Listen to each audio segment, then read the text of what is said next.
Bom dia, boa tarde, boa noite, meus queridos alunos. Vamos continuar com a nossa disciplina de silvicultura na forma EAD e a gente vai falar hoje sobre a cultura do eucalipto. Acompanhe. O eucalipto ela é uma árvore encontrada em várias regiões do Brasil, como vocês podem ver nessa figura, uma árvore bem bonita, que pode chegar até 90 metros de altura e possui flores pequenas e frutos em forma de cápsula. Não sei se vocês já viram, sendo muito conhecida popularmente por ajudar a combater diversas infecções respiratórias devido às suas propriedades expectorantes e antimicrobiana. Então é bom, viu, gente? Para quem está aí daquele jeito. O gênero Eucalyptus envolve mais de 600 espécies, é da família da Myrtácea, do gênero Eucalyptus, que estão adaptados a diferentes climas e solos, podendo ser utilizado para diferentes finalidades que eu vou falar ao longo da aula, das videoaulas. A origem dessa planta é a Austrália e foi introduzido no Brasil no ano de 1903. Então, vou listar algumas espécies mais plantadas no Brasil, mais conhecidas, tá? Eu vou começar aqui com a Eucalyptus grandes, uma espécie muito conhecida. Das mais de 100 espécies de eucalipto introduzidas no Brasil, essa Eucalyptus grandes é a mais comum, com 55% da área total. Então, é a mais plantada, né? Seguido pela Eucalyptus saligna e a Eucalyptus urophila, com 17% e 9% respectivamente, mais ou menos, né, em média. A árvore é alta, com a casca lisa e áspera de cor marrom acinzentada, como vocês podem ver aqui nessa figura, casca marrom acinzentada. Possui brilhantes folhas verdes escuras, aqui como vocês podem ver, lanceoladas, né, forma de lança, nas bordas, de cor mais pálida nos lados inferiores. As flores são brancas e apresentam pedúnculo curto. Tá aqui, ó, como vocês podem ver, as florezinhas brancas, bem bonitinhas. Como eu já disse, essa espécie Eucalyptus grandes, ela é a mais plantada no Brasil e ela é indicada para locais sem ocorrência de geadas. No caso, aqui no Piauí seria uma boa, né? Porque aqui geada, só Jesus. A principal fonte de matéria-prima para a indústria e papel no país, muito utilizado, né, para produzir papel, indicada também para postes, moirões e carvão. Ela é também utilizada para serraria, aquelas que são as toras maiores, né? Principalmente o seu híbrido com Eucalyptus urophila, que é conhecido como urograndes, o híbrido, né? O híbrido, então, do Eucalyptus grandes com o Eucalyptus urophila é o urograndes, que é uma espécie melhorada. Então, a madeira, vamos falar sobre a madeira dessa planta, dessa espécie. Ela tem cerne e alburno distinto pela cor. Então, para quem não sabe o que é cerne, é essa parte interna da casca da madeira, né? E o alburno é essa parte mais externa. Então, elas podem ser castanho rosado claro, o alburno, que é essa parte mais externa, pode ser bege rosado, pouco brilho, tem um cheiro e gosto imperceptíveis e é macia para o corte. O uso da madeira ela é bem amplo, sendo destinado em sua maioria para a produção de celulose e papel, como eu já disse, mas também pode utilizar para painéis de fibra e aglomerado, combustíveis industriais, domésticos e produtos de serraria. A espécie em questão, no caso essa Eucalyptus grandes, ela se destaca dentro do gênero Eucalyptus, pois além de apresentar usos múltiplos, se sobressai na movelaria, que é a indústria para fazer móvel, né? Devido à sua madeira, que é facilmente trabalhada, já que ela é serrada, torneada, lixada e furada facilmente. Além disso, pessoal, essa espécie ela proporciona boa linha de cola e recebe pintura e brilho prontamente. Então, é muito fácil de ser trabalhada. Outra coisa também, ela é muito utilizada a madeira para construção civil, porque ela é leve, como ripas, partes secundárias de estruturas, guarnições, rodapés, tábuas, andames, e isso tudo pode ser utilizado a madeira da eucalipto para essa espécie Eucalyptus grandes. Aqui é a parte de papel, né? Celulose. Vamos falar agora da espécie Eucalyptus saligna. Eucalyptus saligna. Ela tem um tronco cinza, claro, liso, ou apresenta-se com uma casca branca, coberta com uma longa saia de casca áspera marrom na base. Tá aqui, ó, como vocês podem ver, ó. Não sei se dá para observar muito nessa figura. As folhas são verdes escuras e são dispostas alternadamente ao longo das hastes, e as flores são brancas também. O pessoal confunde muito essa espécie com a Eucaliptus grandes, porque elas têm muitas semelhanças botânicas silviculturais e até também as exigências ecológicas. Mas quais são os principais usos dessa Eucaliptus salina? Caixotaria, pallet, celulose, papel, chapas duras, painéis aglomerados, carvão e moirões, como vocês podem ver aqui nessas figuras, tá? Já a Eucaliptus urophila, ela apresenta casca lisa e ou fibrosa, aqui, de coloração marrom, então não é cinza, é mais para marrom, e as folhas também são lanceoladas e verde escura. Na maioria, né, todas as espécies, assim, a maioria das espécies tem essa cor da folha verde escura e é lanceolada. Essa espécie Eucaliptus urophila, ela é utilizada na geração de híbridos para formar urograndes, como eu já falei, né? A Eucaliptus grandes com a Eucaliptus urophila forma urograndes, que são usados na formação de florestas clonais na região tropical do Brasil. Quais são os principais usos dessa espécie? Componentes estruturais para construção, caixotaria, moirões, escora, celulose, papel, chapa dura, tudo, né, praticamente. A madeira do eucalipto ela não só possui uma resistência menor em relação a outras espécies de madeiras nativas, mas também é um foco para fungos e cupins, que são os piores inimigos desse material.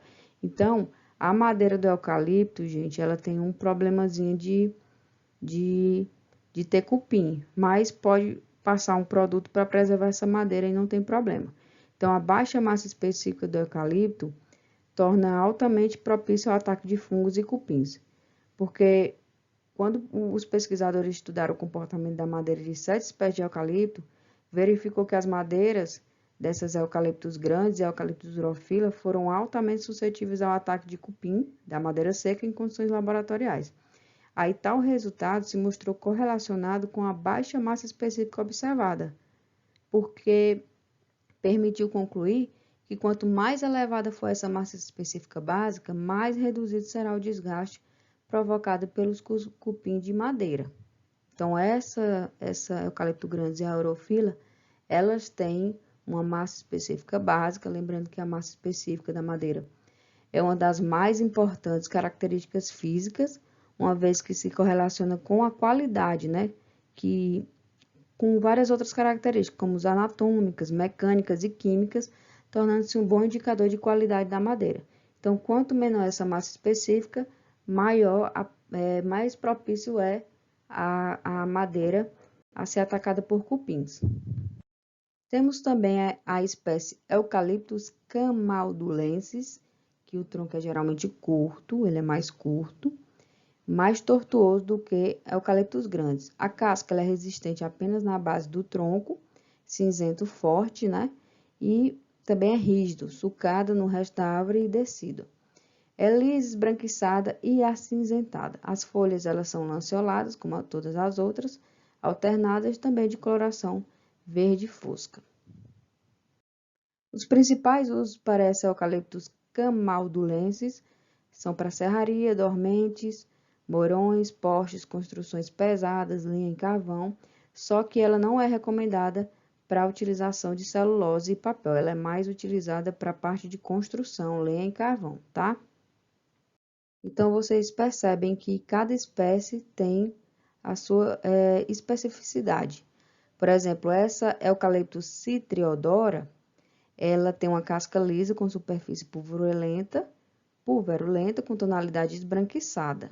É mais esbranquiçada, né? Acinzentada como as outras não.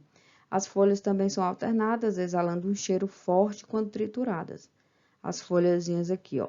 Então, quais são os principais usos? Ela é muito utilizada em componentes estruturais para construção, caixotaria, postes, moirões, dormentes, lenha e carvão. Mas as suas folhas são muito utilizadas para a produção de óleos essenciais. Esses óleos essenciais aqui que a gente utiliza, que é um cheiro bem forte mesmo, né? As folhas são trituradas e o pessoal pega dessas folhas trituradas e fazem esses óleos essenciais. Aí eu pergunto a vocês, vale a pena plantar eucalipto aqui no Brasil, no Piauí? Então, para responder essa pergunta, é importante que a gente pense para que a gente quer plantar. Para que se plantar? Para o que é que você quer? A maior parte das plantações de eucalipto no Brasil tem finalidades econômicas. Então, esse fator deve ser considerado na escolha da espécie e no tipo de manejo, pois esses dois fatores, então a espécie e o tipo de manejo, eles influenciam no produto final. E é sempre difícil saber o tipo de produto florestal que será melhor valorizado pelo mercado num prazo de 6 a 15 anos. Então, é a longo prazo, né, gente? Não é agora, plantou feijão, colheu, vendeu. Plantou alface, colheu, vendeu. Não.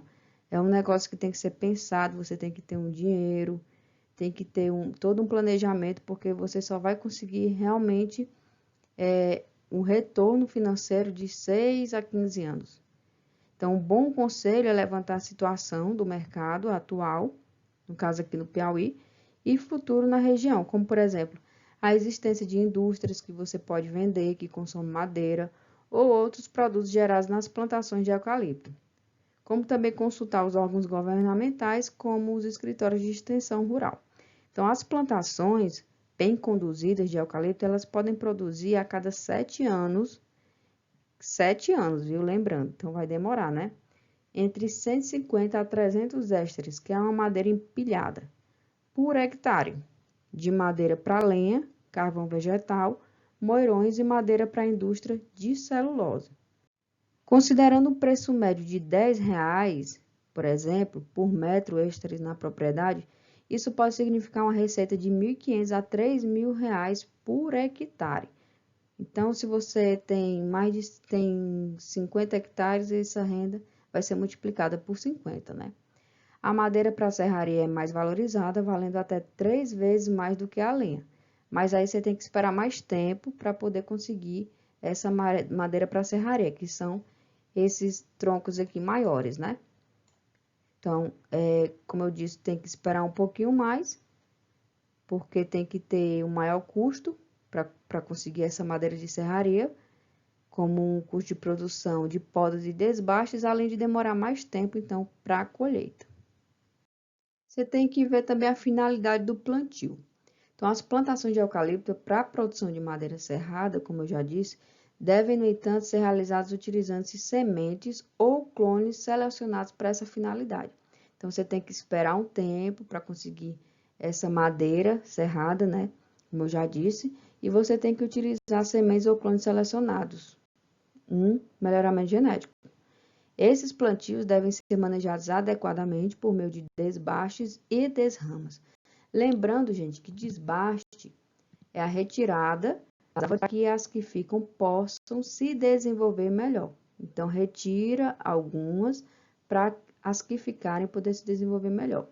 O desbaste também é uma forma do produtor antecipar a renda, porque ele tira, então, essas plantas para carvão ou para lenha. A desrama ou poda é o corte dos ramos inferiores com o uso de ferramentas adequadas para que a árvore cresça e forneça madeira sem nó, que tem maior valor no mercado, né? Porque se tiver aquele nó, aí fica com problema para vender.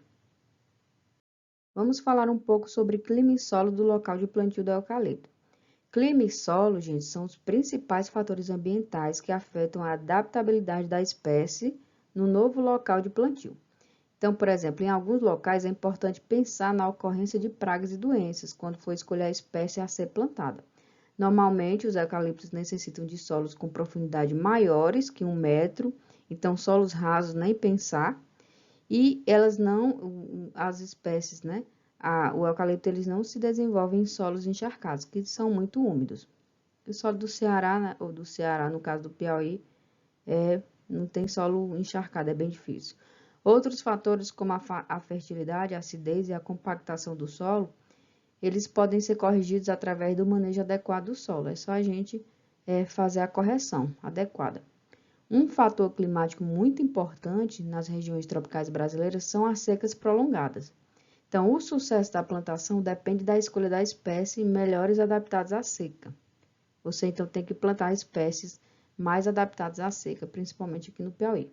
Plantações bem-sucedidas nessas áreas têm sido realizadas com clone de híbridos selecionados. Quais são as mais utilizadas? As que têm o híbrido da Eucaliptus grandes com Eucaliptus urophila, que é aquela urograndes, tá? Essa é a mais utilizada para locais mais quentes. Finalizamos nossa primeira videoaula sobre a cultura do eucalipto e a gente se vê na segunda videoaula. Acompanhe, bons estudos a todos e tchau!